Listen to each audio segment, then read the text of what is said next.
配合 GWM USJ 的开张，我们现在就有机会可以来率先试驾这个最新的 Hava H6 HEV， 它是一个 C segment SUV， 柴油。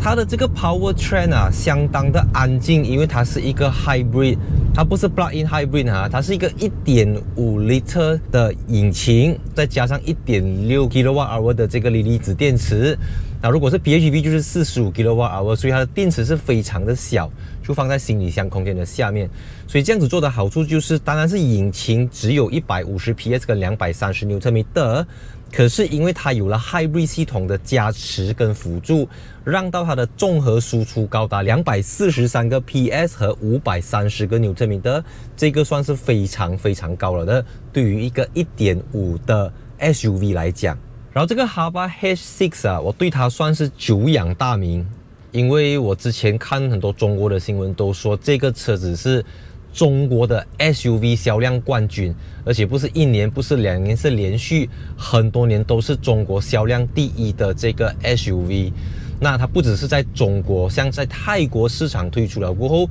也迅速的攻占了泰国的这个 C segment SUV， 在泰国是连续很多个月都成为最好卖的一个 C segment SUV。所以大家都知道，今时今日得 SUV 者得天下，尤其 C segment SUV 是兵家必争之地啊！从 Honda CR-V、Mazda CX-5， 马来西亚有 Proton X70 啊、Nissan X-Trail、Toyota RAV4 等等，是一个炙手可热的一个集聚来的。所以 GWM Hava H6 来马来西亚可以说是来势汹汹，因为你看它整个 package 给到是非常的好，马力数字、扭力数字、中控台的宽屏、电子仪表板、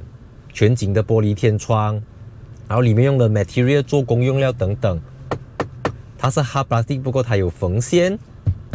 这边是软的，然后这个 speaker 等等都很有怎么讲，很有高级音响的感觉。然后椅子的电动调节非常多项 lumbar support， 这边有 Bose switch 等等。跟其他中国品牌的这个 SUV 不同的是，我觉得 Hava H6 啊，它的 material 没有说到很好，坦白讲，但是完全是可以接受的啦。By the way， 我现在目前不知道这台车子的价钱，但我们都知道 C segment SUV 的售价，如果以 CR-V 作为一个 benchmark 来讲的话，大概是在150千上下，150到160左右。那因为这台车子在泰国的售价，如果要直接换算马币是178，差不多180千，我觉得不太合理啦，因为现在泰铢跟马币的关系，你这样算一定是泰国贵的。可是我不觉得它在马来西亚会卖180啦，180卖给谁？真的会卖180 I don't know。 OK， 我现在开着的这个 H6 HEV 呢，采用225/55 29寸的轮圈，算是相当大了的，因为通常 C segment 大概是在17、18寸，所以19寸来讲是很大的。它用的是 Hankook 的轮胎，我觉得轮胎的这个噪音就有一点差强人意啦，不过这个是小事来的，你换掉就可以了。然后这个变速箱呢就有点特别了，它叫 DHT Dedicated Hybrid Transmission， 所以它跟 DCT 或者 CVT 的这个逻辑有一点不同，就是引擎跟这个电动马达是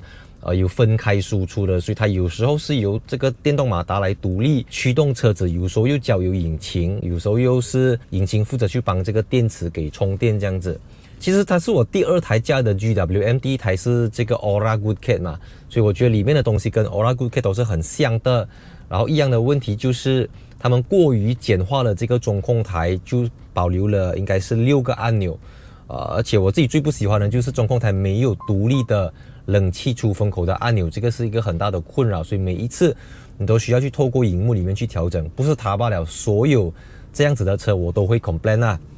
然后再来方向盘上面这个所谓的 OS 系统也是很乱一下啦，你必须要，它不是那种你一上车就可以马上抓得到的，你要花一点时间去跟它做朋友到底哪一个 button 是按哪一个 button 右边右上下，好像我以前玩 PS 这样子，左左右右右右左左这样子，它这个东西还有待加强啦。然后这个也是我目前观察到所有中国自主品牌他们最弱的一环就是在这个 OS 系统，这个人体工学、娱乐操作系统等等。我不是讲它的萤幕像素轻不轻，不是，我讲的是整体的整个使用起来的感觉。猜，我必须讲，我非常喜欢它的这个动力的输出，因为你会觉得它没有 turbo lag，因为电动马达在 push 它。而且我可以感觉到这个 instant torque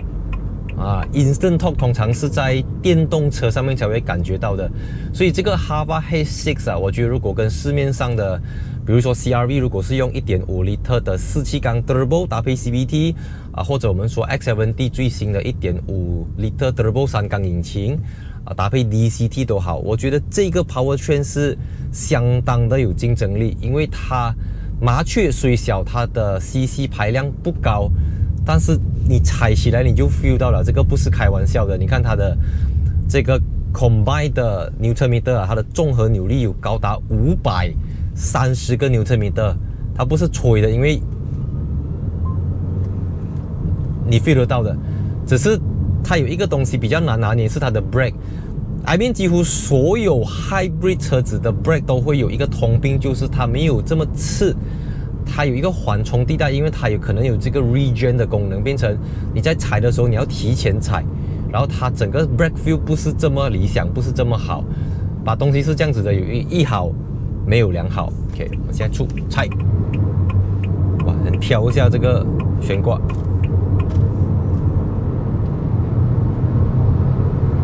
brake， 它的 brake 是缓缓的循序渐进的踩。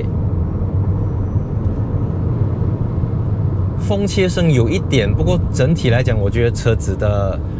感觉给我是蛮好的，蛮上乘的。然后这边有驾驶模式可以调整，然后 steering mode 你可以选择 Light、Comfort 跟 Sport， 我现在把它调去 Sport， 因为是 Electronic Power Steering， 所以很硬我比较喜欢这样子啦，所以如果你比较喜欢 Light 的，你就选择 Light 咯，至少它给你选择嘛。OK， Sport 模式，踩，还是一样很安静，所以我觉得它的这个引擎室跟驾驶舱之间的隔音做到不错。就我的 RPM 低，我在去 push 它的时候，它不会给我那一种噪音感。相反之，它给我的是一种经过过滤、经过处理的这种声音。I mean， 销量不一定代表质量，但是往往一个车子畅销，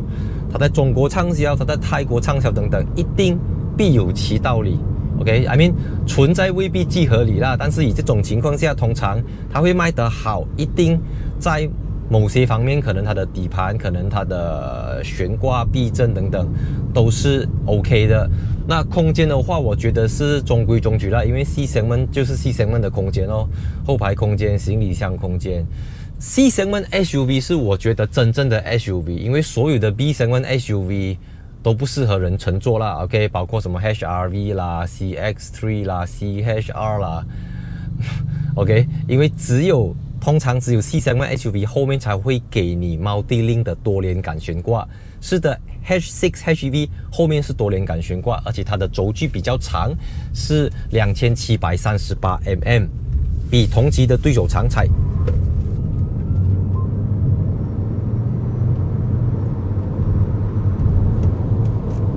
你听得到了？你在重踩油门的时候，你听到的不是引擎，不是 CVT 的嘈杂声，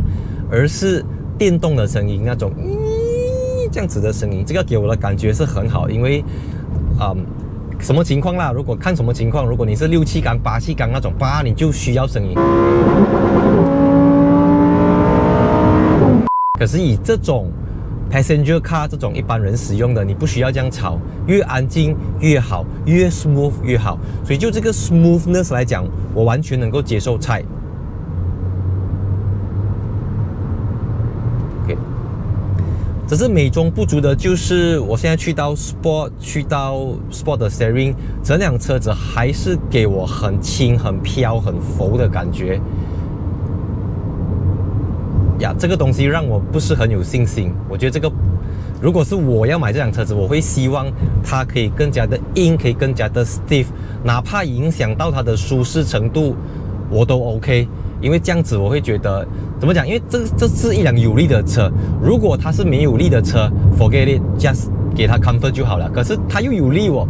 当车子有力，可是悬挂又不够硬的时候，就会产生出一种违和感。就你到底要去不要去？你到底要去不要去？你给我知道你的 character 到底在哪里才？你看这个贴背感，我跟你讲，你根本不要去看它到底是1.5、什么3缸、6缸、5缸，不重要，因为这个动力对我来讲，它已经可以媲美2.0 liter turbo 的这个动力，而且你不用给这么多的 road tax， 1.5 跟 2.0 在马来西亚差很远的 ，OK。那讲到这个轴距长度啊，我刚才说它是2738mm，Honda CR-V 是2660mm，X70 是2670mm，然后 CX-5 是2700mm， 它的这个车身轴距是跟 CX-5 可以来 fight 的。所以我们不要讲 spec， 因为讲 spec， 我觉得它是完胜日系对手，甚至韩系对手的。但你讲悬挂、操控、驾驶表现，它没有办法跟 CX-5 比。我觉得还有另外一个原因，就是因为我手上不知道这辆车子到底多重。我觉得它的重量，因为是 hybrid， 后面要装一个电池，虽然只有 1.6 kWh， 不过它还是一个锂离子电池啊。讲回 package 的话，你看它有 Blind Spot Monitoring、Road Cross Traffic Alert， 这些 Cruise Control 全部都有给你，所以你根本不用去怀疑中国车的 spec 一定是给好给满，而且它还有 CarPlay。那我们那个国产/中国品牌的车子到今天出 X90， 它还不要给你 Apple CarPlay， 然后其他的中国品牌像 GWM 也好 Chery 也好，大家都是给你 Apple CarPlay， 所以中国品牌不能够给 Apple CarPlay 这个说法是不成立的，纯粹是看热爱还是买呢，你要还是不要不了啦。所以这个东西 H6 是没有废话的， Apple CarPlay 给它去啦，拿去啦，不要跟我讲多废话。我对 GWM H6 其实不可以叫 GWM， 因为 GWM 是他们的 mother company 母公司啊，所以它哈佛本身还是哈佛，总之哈佛它本身是一个子品牌，然后 Aura 本身是一个子品牌，他们旗下有很多子品牌，这个是中国车企的一种文化来的，他们就是很喜欢 create 很多 sub brand。Okay， 所以今天只是配合这个 GWM 在 USJ 一间很大的 4A Center 的开张，然后他给我们时间去跟这辆车子做一个相处。我没有记错，他们是讲2023年，就是今年最迟是 Q4 啦，就是第4季度会来到马来西亚。那已经确定的是首批来到马来西亚的 H6 HEV， 它会是 CBU 整装进口的车型。然后之后才会可能是 CKD。如果说2022年是马来西亚电动车的元年，那2023就是中国汽车品牌、中国自主品牌在马来西亚的元年从之前已经扎根了的吉利、宝腾，再到这个 Chery 奇瑞也要推出他们的 Tigo，他们的 Omoda， 再到这个 GWM 长城。他们本来就在卖这 Aura Good Kate 了的，然后现在又进攻这个 H6， 还有他们的 Canon 就是长城炮，就是一个 pickup truck 等等，所以越来越多元。那中国汽车品牌不可以讲大举进攻了，我们几千万人口的小市场吧，人家很喜欢讲，一个省就多过你了 ，but OK， 那是另外一个 topic， 因为你的省多大，我们是海外市场。